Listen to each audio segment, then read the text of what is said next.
I think you're seeing a very, I think it's a very purposeful session, very purposeful movement for a couple of items. We have, I think, the longest possible session by the calendar that we could this year.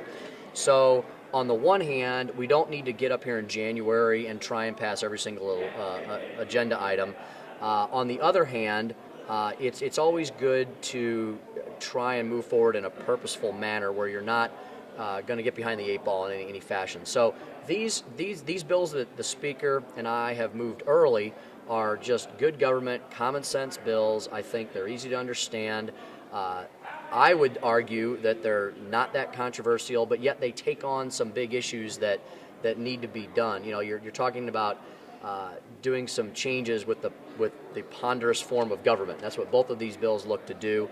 The one, have some more transparency and some disclosure, and the other one, tackle what Representative Smith referred to many times as the thousands and thousands and thousands of regulations we have, trying to get a handle on that. So it was not an unduly burdensome week, but yet it was an important, purposeful week, and I think it's just good to set the tone that we're going to work hard this year. We've got a lot of things to do, and we're going to just take things one step at a time.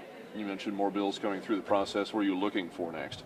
I believe the employment discrimination law bill passed out of committee this week. That was a bill that the General Assembly came to an agreement on after working on it, I think, for about 6 or 7 years. Passed that to the governor, and he unfortunately vetoed it.